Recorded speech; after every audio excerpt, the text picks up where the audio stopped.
Hey guys, welcome back to Top 10 Nerd. I'm your host Kelly Pally, and today we're returning to a list we did a little while back, the top 10 biggest supervillains. Well, last time we got rather gigantic. This time around we do get a tad smaller, because we covered a lot of the big guys last time. But there's still lots of big villains roaming around, not quite as large as In Charge, but still very much in charge, and they still got that heft, I promise you that. So let's jump in.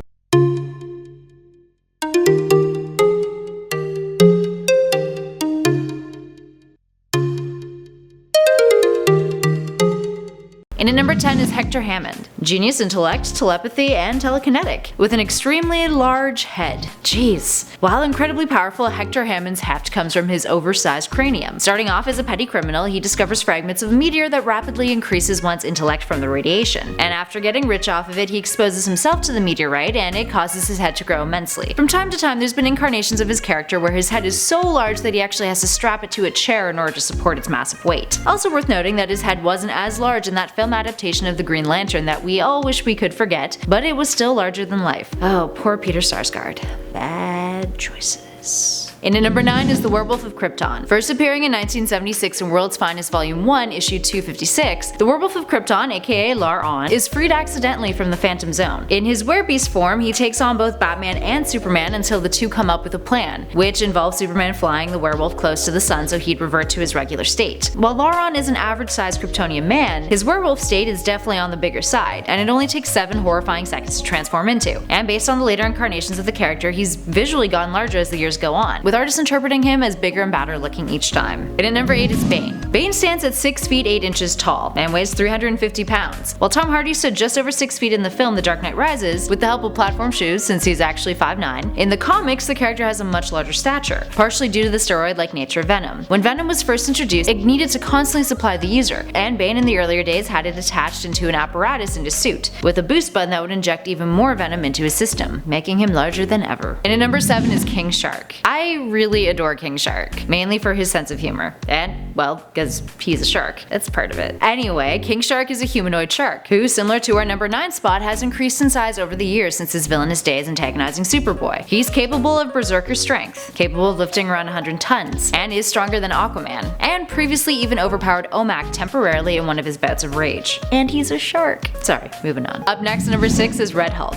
Let's take a look at the first Red Hulk, Thunderbolt Ross. Ross, who is Bruce's father-in-law and the head of the Gamma Bomb project that turned Bruce into the Hulk, has always been obsessed with the Hulk. So much so that in 2008 he transformed into the Red Hulk in an attempt to hunt down Bruce, which wasn't revealed until 22 issues after his first appearance as the Red Monster. Jeph Loeb said of the character, I quote, "Everything the Green Hulk isn't the Red Hulk is. Except, of course, for his powers, which are identical. And he looks the same, except he's red. And he's the same size. But other than that, they're complete opposites." End quote. So what about Thaddeus E. Ross's Red Hulk? Well, he's pretty big too. 1,200 pounds and 7 feet in height. That's hefty. And at number 5 is Juggernaut. Juggernaut's name is a fitting one. Well, his alias, I suppose. Sorry, Kane Marco. Anyway, there's a few accounts of Juggernaut's size, with some saying that he's 8 feet tall, but the consensus is roughly around 9 feet 5 inches tall, around 280 centimeters for you centimeter preferring fans out there. But regardless, Juggernaut is massive. He's bigger than the Hulk, and he weighs in around 1,900 pounds. He came to be this way upon finding a huge ruby in a hidden temple while he was in the US Army and stationed in Korea. He reads the inscription on the gem and bam, becomes a human Juggernaut. That was easy. And at number 4 is Mojo. Mojo is from an alien race known as the Spineless Ones, aliens who are immobile without the use of technology to get around. Mojo is specifically a slaver/dictator who rules the Mojoverse, where he runs gladiator-esque reality TV shows. According to the Marvel website, his height and weight are unknown, but I think it goes without saying that he's definitely on the heftier side. Just look at the guy. Aside from being massive in size, he's got some noteworthy strength, being able to lift a human easily off the ground with one arm. And also, fun fact, the character is a parody of network executives. In the Ultimate Universe, he's way more the epitome of this, being a rich, obese human television producer named Mojo Adams. Up next, number 3 is Doomsday. Doomsday is another example of a villain who over the years and various incarnations has gotten bigger in size. So let's take a look at how Doomsday appeared when he first arrived on the scene fighting the Man of Steel. He was taller than Superman, but there wasn't a huge stature difference. Now let's take a look at a few modern rehashings of the character. He's a much bigger dude. And let's also take a look at the cinematic adaptation of him in Batman vs Superman.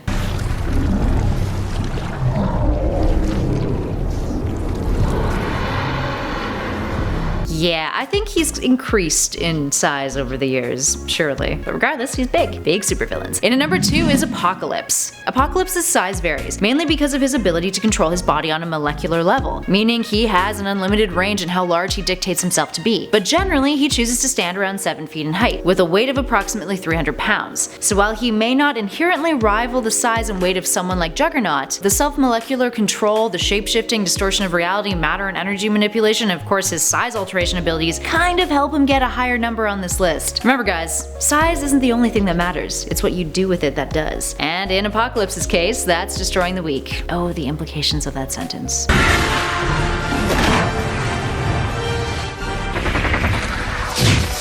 And finally, in at number 1 is Parallax. So yes, Parallax is an entity that can get big as I mean, when you're a demonic parasitic entity that is literally the embodiment of fear, dating back to the dawn of time, capable of making entire civilizations destroy themselves, yeah, you're entitled to get large. Let's take a look at a few examples. Sometimes known as the Yellow Impurity, Parallax is capable of fun little abilities like mind control, possession, and fear-induced energy manipulation, meaning Parallax can generate massive amounts of energy too. He's just so massive. All of the massiveness and all of the fear. There we have it guys. Who's your favorite big bad? Let us know in those comments below. And hey, if you dug this video, make sure you hit those like and subscribe buttons. But for now, I'm Kelly Pally, and thank you for watching Top 10 Nerd. I'll catch you guys in the next one.